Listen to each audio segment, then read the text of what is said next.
아십니까? 머리 나쁜 사람들을 이해 못하는 겁니다. 진짜는 안 좋은 거죠. 왜냐하면 자기는 다 이해하는데 저 사람이 이해 못하는 걸 이해를 못하는 거예요. 아니, 있어요. 그런 사람들 정말 많이 있습니다. 저도 그런 실수를 범했던 적이 있습니다.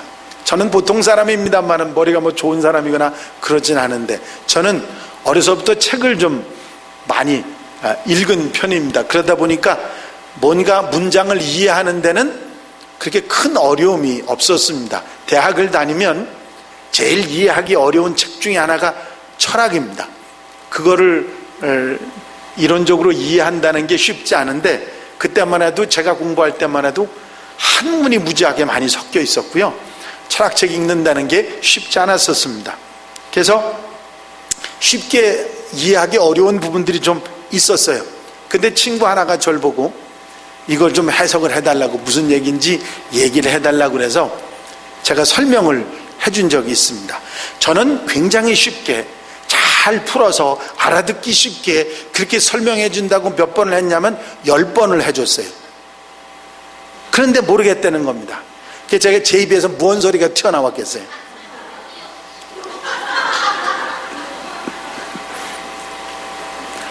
우와, 그때 제가 깨달은 게 있습니다. 아, 이렇게 얘기해줘도 못 알아듣는 사람도 있구나. 그때 제가 깨진 게 뭐냐면, 다 나 같은 줄 알았는데 그렇지 않다고 하는 것을 그때서야 알았습니다. 무슨 얘기냐면, 여러분, 이 맏아들을 한번 생각해 보세요. 잘못한 동생을 갖다가 벌레보듯 짐승 동생으로 생각도 안 합니다. 아버지한테도 아버지 아들이라고 그러지 지 동생이라고 얘기도 안 해요. 얼마나 차갑게 동생을, 돌아온 동생을, 굶어 죽지 못해 돌아온 동생을 그렇게 보고 있는지 모릅니다. 무슨 얘기냐면, 나하고 너하고는 달라 이놈아, 그런 얘기거든요. 여러분, 공로의식은요 사람들을 차갑게 만듭니다. 무슨 얘기냐면, 나는 요만큼 해요. 그런 사람들은 다른 사람들을 눈 아래로 내려다봅니다. 나는 새벽기도 나오는데 너는 권사인데 새벽기도 못 나오잖아, 이렇게 눈 아래 내려보는 거야. 이건 큰일 날 일입니다. 이 맏아들하고 똑같은 짓이에요. 그건 아니거든요. 그거는 아닙니다. 조금이라도 가진 사람은 그것 때문에 가지지 못한 사람들에 대해서 너그럽지 못합니다. 이 맏아들이 한 잘못이지요. 지식을 가졌으면 그 지식 때문에, 재산을 가졌으면 재산 때문에, 재능이나 은사를 가졌으면 그것 때문에, 경험을 많이 했으면 그것 때문에 다른 사람들 눈 아래 내려볼 수 있는데, 그것은 해서는 안 됩니다. 다른 사람들의 부족을, 그리고 아픔을 볼 줄 아는 눈과 너그러움을 가져야 합니다. 바로 그것이 그리스도인의 올바른 모습인 것입니다. 성경은 분명히 말씀하고 있죠. 낮은 형제는 자기의 높음을 자랑하고 부한 자는 자기의 낮아짐을 자랑할지니 이는 그가 풀의 꽃과 같이 지나감이라 말씀하고 있습니다. 야고보서의 말씀이죠. 가졌다고 가지지 못한 사람 무시하지 말고 가진 것을 자랑하지도 말라. 이것은 지나가는 것이라고 말씀하고 있는 것입니다. 여러분, 내가 있다고 생각하면 그 사람은 곧 넘어지는 사람입니다. 내가 가졌다고 생각하면 그 사람은 곧 넘어질 사람이고, 교만은 결국은 나로 하여금 망하게 하는 일입니다.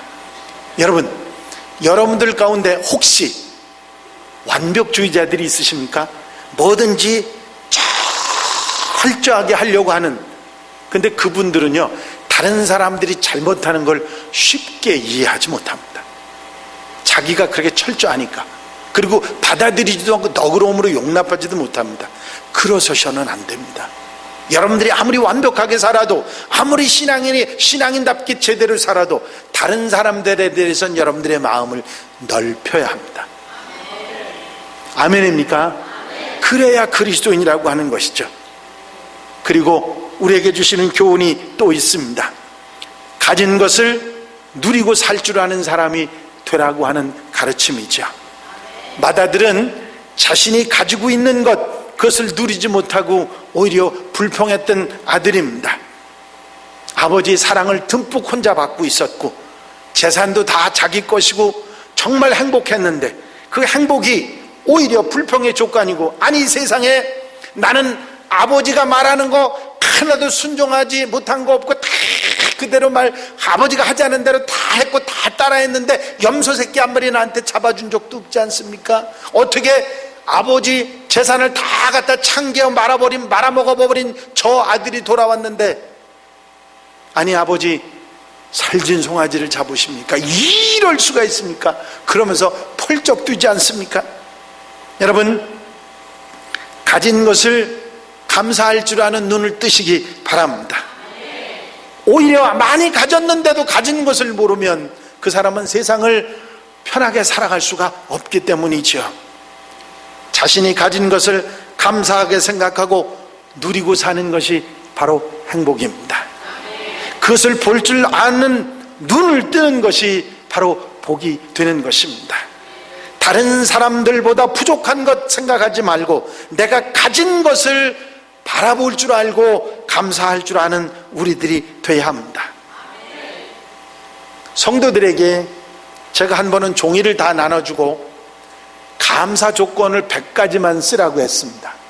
그랬더니 대번 한 분이, 아니 목사님 감사한 게 한 가지도 생각나지 않는데 무슨 100가지를 감사합니까?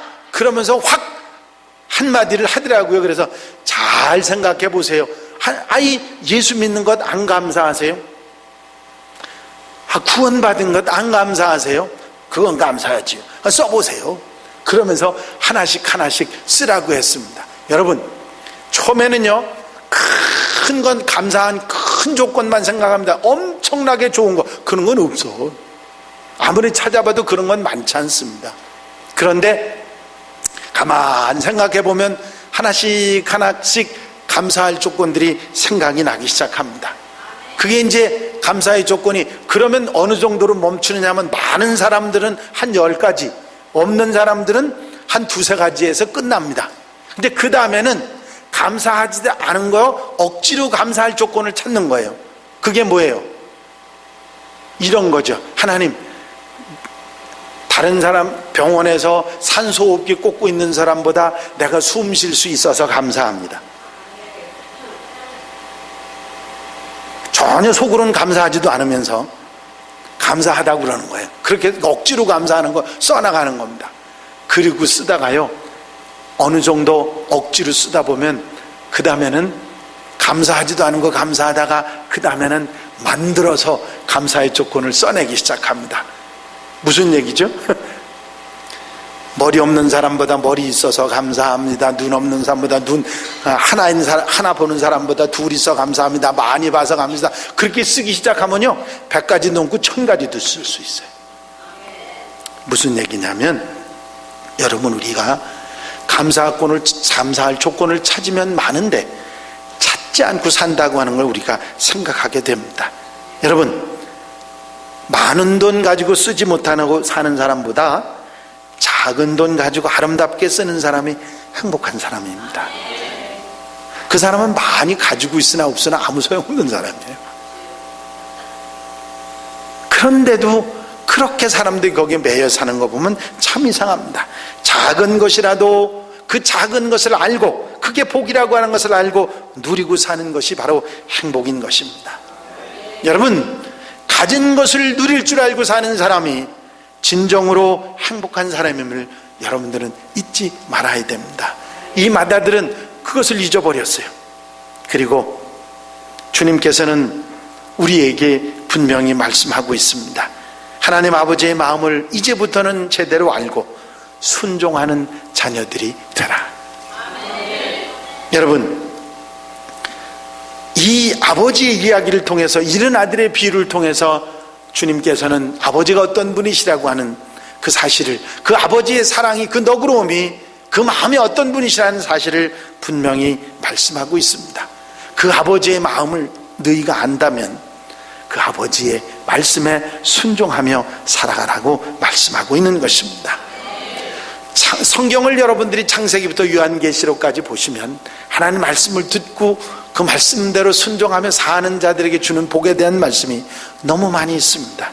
신명기 30장 20절만 읽어드립니다. 내 하나님 여호와를 사랑하고 그의 말씀을 청종하며 또 그를 의지하라. 그는 내 생명이시요 내 장수이시니 여호와께서 내 조상 아브라함과 이삭과 야곱에게 주리라고 맹세하신 땅에 내가 거주하리라. 여러분, 신명기 28장 축복의 장이라고 하는 그 장을 한번 보십시오. 얼마나 말씀을 순종하고 사는 자에게 어떤 복이 임하는지 엄청난 복이 약속되어 있습니다. 여러분, 이 하나님의 마음, 이 아버지의 마음을 잘 알고 순종하는 여러분들이 되시기를 바랍니다. 어떤 책에서 본 얘기를 하나 말씀을 드리지요. 한 시골에 몸이 병약한 청년 하나가 살고 있었습니다. 일어나서 막 기침을 하고 걷는 것도 제대로 걷지 못하는 아주 병약한 청년이었습니다. 그런데 이 청년의 집 문 앞에 큰 바위가 하나 있어가지고 들고 나는데 굉장히 불편했습니다.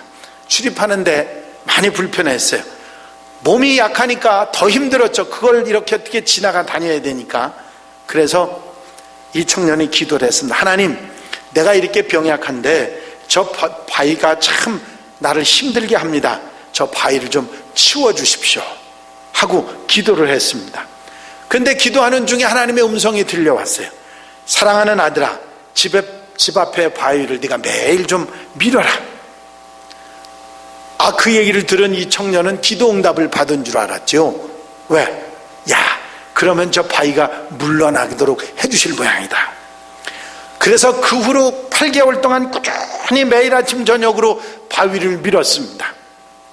그런데 가만히 그 바위를 들여다보니까 조금도 바위가 움직인 것 같지 않아요.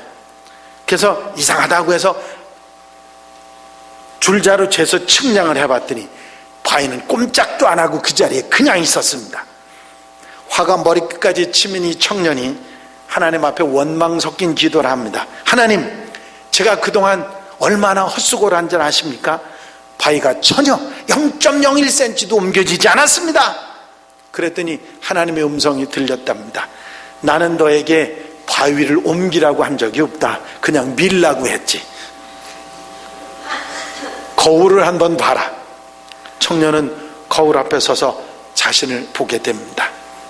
그동안 몰라보게 건강해져서 근육도 생기고 언제나 달고 살던 기침도 없어졌다는 것을 알게 됩니다.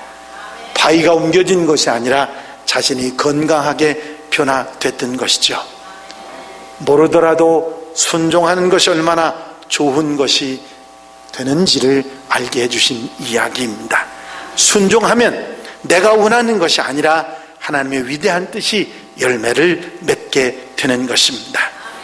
여러분, 오늘 이 일흔 아들의 비유, 탕자의 비유를 통해서 제가 여러분들에게 말씀드린 것만 아니라 그 교훈, 그 메시지, 그 가르침만 아니라 여러분들에게 들려오는 메시지들이 있으셨을 것입니다. 여러분, 아멘하는 여러분들 되시기를 바랍니다. 속썩이는 자녀 되지 말고 감사하는 자녀들이 되시기를 바랍니다. 아버지의 사랑이, 아버지의 관심이, 아버지의 너그러움이, 하나님의 은혜가 얼마나 크고 귀한지를 우리는 기억하고 잊지 말아야 될 것입니다. 돌아오지 않는 자녀들, 우리가 찾아가서 데려올 수 있는 너그러운 형들이 될 수 있어야 할 것입니다. 돌아오는 아들을 뛰어나가 맞이하는 아버지의 기쁨에 동참할 수 있는 맏아들이 될 수 있어야 할 것입니다. 이런 귀한 자녀가 돼서 하나님을 기쁘시게 할 수 있는 하나님의 백성들, 하나님의 자녀들이 되시기를 바랍니다. 우리에게 이런 깨달음, 이런 가르침 우리에게 주시기 위해서 이 이른 아들의 비유를 주님께서 말씀하신 것이죠. 그래서 우리가 네 번째 주인공입니다.